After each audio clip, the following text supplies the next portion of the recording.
नमस्कार. तुम्हाला वात्सल्य आश्रम खून खटला आठवतोय का?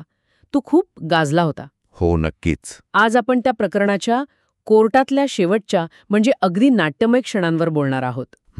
आपल्याकडे त्यावेळची एक ऑडिओ क्लिप आहे कोर्टरूममधली. त्यातूनच सत्य कसं समोर आलं ते समजून घेऊया. बरोबर. विलासचा खून नक्की केला कोणी? प्रिया मधुकर की साक्षी शिखरे? पुरावे काय होते आणि मग काय घडलं? हो, म्हणजे या चर्चेतून आपण कोर्टातले ते महत्वाचे क्षण, पुरावे आणि तो जो अनपेक्षित कबुली जबाब आला त्याचा मागोवा घेऊया. कारण त्यामुळेच प्रकरणाला एकदम काय म्हणतात त्याला धक्कादायक वळण मिळालं. तर सुरुवात झाली एका महत्वाच्या पुराव्यानी. विलासकडे काही नोटा सापडल्या होत्या, त्यावर बोटांचे ठसे होते. मग फॉरेन्सिक रिपोर्ट आला आणि त्यात स्पष्ट झालं की हे ठसे प्रिया मधुकरचे आहेत. अच्छा. पण प्रियाने सुरुवातीला हे साफ नाकारलं होतं. हो, आणि गंमत म्हणजे हा पुरावा अगदी शेवटच्या टप्प्यात आला, पण कोर्टाने तो ग्राह्य धरला. उशिरा येऊन सुद्धा? हो, कारण तो ऑफिशियल फॉरेन्सिक रिपोर्ट होता, म्हणजे कायदेशीरदृष्ट्या तो महत्वाचा होता. उशिरा आला म्हणून त्याचं महत्त्व कमी होत नाही, हे कोर्टाने स्पष्ट केलं. मग यानंतर कोर्टात सुरू झालीये एकदम आरोप प्रत्यारोपांची फेरी. प्रियावर आरोप झाला की तिने पैशांसाठी खून केला, पण ती नाहीच म्हणत होती. ती नकार देत राहिली. हो, पण मग एक मोठा ट्विस्ट आला. प्रियाने अचानक स्वतःचा जबाब बदलला. काय सांगताय? हो, ती म्हणाली गोळी साक्षीने काढली, विलासचा खून साक्षी शिखरेने केलाय. म्हणजे आधी ती मधुकर पाटलांचं नाव घेत होती. अच्छा, म्हणजे तिने पूर्णपणे यू-टर्न घेतला म्हणायचा? अगदी.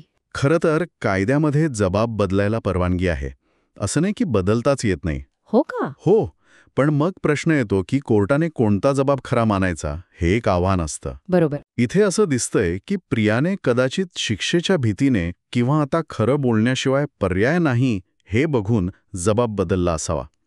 तिने म्हटलं सुद्धा की मला शिक्षा होऊ शकते, मी आता गप्प नाही बसणार.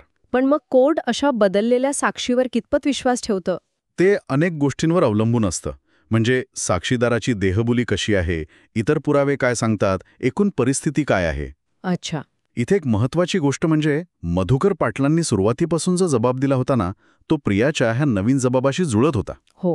हो, त्यामुळे प्रियाच्या बदललेल्या म्हणण्याला एक प्रकारचं म्हणजे बळ मिळालं. मग प्रियाने घटनेच्या रात्री नेमकं काय झालं ते सगळं सविस्तर सांगितलं. काय म्हणाली ती? ती म्हणाली की ती, विलास आणि साक्षी आश्रमात गेले होते प्रॉपर्टीचे पेपर शोधायला. ओके. आणि त्याचवेळी मधुकर पाटील तिथे आले आणि त्यांना कळलं की विलास हा साक्षीच्या वडिलांचा, महीप शिखरेचा माणूस आहे. आणि मग तिथून वादाला सुरुवात झाली. हो, आणि मी म्हटल्याप्रमाणे मधुकर पाटलांचा सुरुवातीचा जबाब पण साधारण असाच होता. त्यामुळे प्रियाच्या साक्षीचं महत्त्व वाटलं. अखेरीस या सगळ्या प्रकारानंतर म्हणजे दबावानंतर म्हणा किंवा काय, साक्षी शिखरे कोर्टात तुटलीच. तिने कबूल केलं, म्हणाली मी स्वतः माझ्या या हातांनी विलासवर गोळी झाडली. म्हणजे तिने कबुली दिली अखेर. पण कहाणी इथे संपली नाही. नाही, अजून काय. खरी धक्कादायक गोष्ट तर पुढे आली. खुनानंतर काय झालं ते महत्वाचं आहे. प्रियाने साक्षीला पुरावे नष्ट करायला मदत केली, अगदी पद्धतशीरपणे. अच्छा. साक्षीनेच कोर्टात सांगितलं की प्रियाने बोटांचे ठसे पुसायला सांगितले. अर्थात नोटांवरचे प्रियाचे आणि पिस्तुलावरचे साक्षीचे ठसे राहून गेले होते. अरे बापरे. इतकंच नाही, प्रियाने काय केलं तर बेशुद्ध पडलेल्या मधुकर पाटलांच्या बोटांचे ठसे त्या पिस्तुलावर उमटवले. काय म्हणताय? म्हणजे त्यांना अडकवण्यासाठी? अगदी, त्यांना खुनात अडकवण्याचा हा प्रयत्न होता. विचार करा. आणि तो मेसेज विलासच्या फोनवरून आलेला की मधुबन पासून माझ्या जीवाला धोका आहे. तो सुद्धा प्रियानीच पाठवला होता. म्हणजे संशयाची सुई पूर्णपणे मधुकर पाटलांकडे जावी हा प्लॅन होता. म्हणजे खून एक गोष्ट झाली, पण त्यानंतर हे सगळं पुरावे नष्ट करणं, दुसऱ्याला अडकवणं. हो, म्हणजे किती शांतपणे हे सगळं कट रचला गेला असेल हे विचार करण्यासारखं आहे. शेवटी एक भावनिक क्षण पण आला कोर्टात. प्रियाने मधुकर पाटलांची माफी मागितली. बाबा मला प्लीज माफ करा असं काहीतरी ती म्हणाली. हो, त्यानंतर मग दोन्ही वकिलांचे अंतिम युक्तिवाद झाले. अच्छा, काय मुद्दे होते त्यांचे? साक्षीच्या वकिलांनी अर्थातच कमी शिक्षेची मागणी केली. त्यांचा मुद्दा होता की खून पूर्वनियोजित नव्हता, तो रागाच्या भरात झाला, त्यामुळे शिक्षा कमी असावी. आणि सरकारी वकील? सरकारी वकिलांनी मात्र कठोर शिक्षेची मागणी केली. साक्षीला खुनासाठी आणि पुरावे नष्ट करण्यासाठी आणि प्रियाला गुन्ह्यात मदत करण्यासाठी, कट रचण्यासाठी आणि पुरावे लपवण्यासाठी. त्यांचा मुख्य युक्तिवाद होता की अशा गुन्हेगारांना कठोर शिक्षा व्हायला हवी, जेणेकरून समाजात एक उदाहरण निर्माण होईल.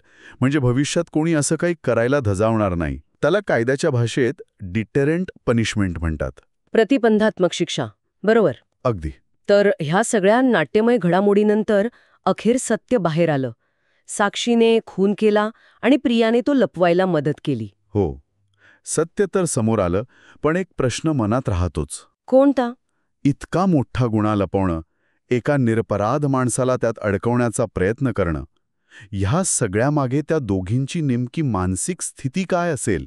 फक्त भीती, की पैशाचा लोभ, की अजून काहीतरी खोलवरची कारणं असतील? हा विचार मात्र हे प्रकरण आपल्यासमोर सोडून जातं.